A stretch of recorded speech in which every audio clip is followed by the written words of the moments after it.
అందరికీ నమస్కారం.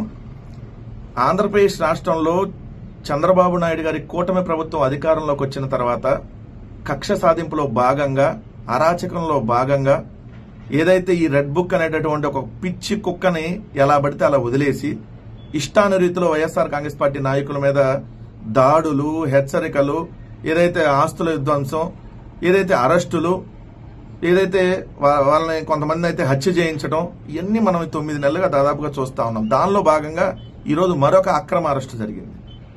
ఎవరిది అంటే ఈ రెడ్ బుక్ లో నారా లోకేష్ క్లియర్ గా రాసుకొని మరి ముందే చెప్పి నేను ఖచ్చితంగా వీళ్ళని కడ్రాయర్ల మీద పరిగెట్టిస్తా, ఖచ్చితంగా వీళ్ళందరూ నేను అరెస్ట్ చేపిస్తానని చెప్పి ఏదైతే నారా లోకేష్ ముందే చెప్పాడో దానిలో భాగంగా కక్ష సాధింపులో భాగంగా ఈరోజు గన్నవరం మాజీ శాసనసభ్యులు వైఎస్ఆర్ కాంగ్రెస్ పార్టీ నాయకుడైనటువంటి వల్లభనేని వంశీ గారిని ఈరోజు హైదరాబాద్ లో మైహోం భూజాలో ఆయన నిర్బంధంలో ఆయన తీసుకొని పోలీసులు ఈరోజు విజయవాడ తరలిస్తున్నటువంటి పరిస్థితి.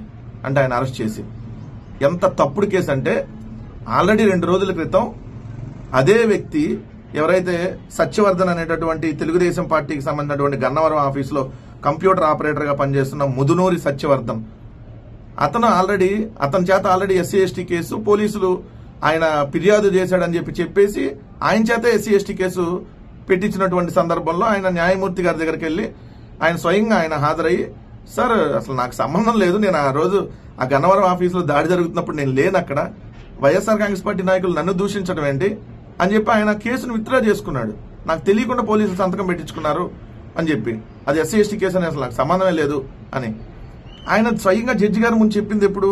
మొన్న 10వ తారీఖు ఆయన చెప్పాడు. ఇవాళ 2 రోజులు కూడా కాలేదు, 11వ తారీఖు అన్ని పత్రికల్లో వచ్చింది. ఇవాళ 13వ తారీఖు ఏమంటే వల్లభనేని వంశీ గారిని విజయవాడ నుంచి పరిగెత్తుకొని పోలీసులు అసలు ఆగమేఘాల మీద వచ్చి ఇంకో కేసు మీద అరెస్ట్ చేశారు. ఏంటంటే ఆ సత్యవర్ధన్ అనేటటువంటి అతను అంటే బెదిరించి తప్పుడు వాంగ్మూలం ఇప్పించారంట.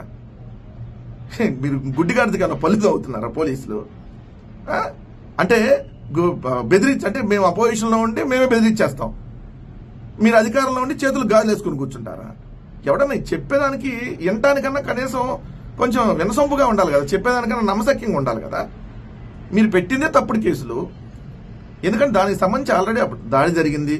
ఆ రోజు గన్నవరం టీడీపీ ఆఫీస్ కి సంబంధించిన దాంట్లో ఒక ఘర్షణపూరితమైనటువంటి వాతావరణంలో రాజకీయ నేపథ్యంలో దాడి జరిగిన దాని మీద 2022 ఫిబ్రవరి 20 దాడి జరిగితే 44 మంది వైఎస్ఆర్సీపీ నాయకులపై అప్పుడే పోలీసులు కేసులు నమోదు చేశారు. ఏది జగన్మోహన్ రెడ్డి గారి ప్రభుత్వంలోనే వైఎస్ఆర్ కాంగ్రెస్ పార్టీకి సంబంధించినటువంటి నాయకుల మీద అక్కడ కేసులు నమోదు చేస్తే వాళ్ళు అరెస్ట్ అయ్యారు, తర్వాత బెయిల్ మీద బయటకు వచ్చారు. కానీ మీరు అధికారంలోకి వచ్చినాక ఆ 44 మంది కాదు, ఆ 44 మందితో పాటు వల్లభనేని వంశీ ఇంకొక 50 మంది ఉన్నారని చెప్పి మళ్ళీ వైఎస్ఆర్ కాంగ్రెస్ పార్టీ అక్కడ ఉన్నటువంటి స్థానిక నాయకులందరినీ యాడ్ చేసేస్తే దాంట్లో 33 మందిపై ఏదైంది కేసులో 33 మంది ఆల్రెడీ బెయిల్ మీద బయటకు వచ్చారు ఎస్సీ ఎస్టీ ప్రత్యేక కోర్టులో. అసలు మీరు పెట్టిన కేసు ఏంటి? అక్కడ కంప్యూటర్ ఆపరేటర్ గా ఉన్నటువంటి ముదునూరు సత్యవర్ధన్ అంటే ఎస్సీ ఎస్టీ అని దూషించారని చెప్పి ఆయనే వెళ్ళి జడ్జి గారి ముందు చెప్పాడు, సార్ నేను అసలు ఆ సీన్లోనే లేను, ఆ ఆఫీసులోనే లేను, ఆ రోజు నన్ను వైఎస్ఆర్సీపీ వాళ్ళు దూషించడం అని చెప్పి ఆయన వెళ్ళి న్యాయమూర్తి గారి దగ్గరికి వెళ్ళి నేను వెనక్కి తీసుకుంటా అని చెప్పి అఫిడవిట్ సమర్పించినాక ఇమీడియట్ గా ఒక్క రోజులోనే మళ్ళీ ఆయన్ని బెదిరించేసి ఏదైతే వాంగ్మూలం ఇప్పించారని చెప్పి పోలీసులు ఒక తప్పుడు కేసు నమోదు చేసి అరెస్ట్ చేయటం.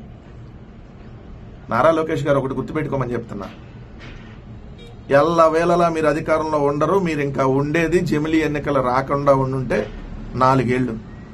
దాని తర్వాత గుర్తుపెట్టుకోమని చెప్తా ఉన్నాం, వైఎస్ఆర్ కాంగ్రెస్ పార్టీ నాయకులు జోలికి మీరు వచ్చారు, మమ్మల్ని ఎక్కడ టచ్ చేయకూడదు అక్కడ టచ్ చేసి ఉన్నారు.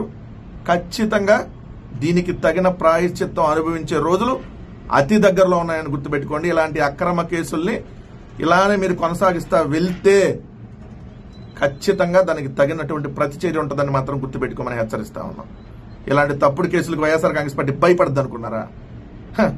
భయం అనేది మీ ఒంట్లో ఉంటుందేమో, భయం అనేది వైఎస్ఆర్ కాంగ్రెస్ పార్టీలోనే లేదు, మా పార్టీ బ్లడ్ లోనే లేదు. సో మీరు ఎలాంటి తప్పుడు కేసులు పెడితే భయపడం, బట్ న్యాయస్థానాల ద్వారా పోరాడి న్యాయస్థానాల ద్వారా మీరు పెట్టినటువంటి తప్పుడు కేసులకి ఖచ్చితంగా దానికి సంబంధించి బెయిల్ మీద మళ్ళీ బయటకు వచ్చి మళ్ళీ మీ ప్రభుత్వం మీద ఖచ్చితంగా పోరాడతామని మాత్రం హెచ్చరిస్తా ఉన్నాం.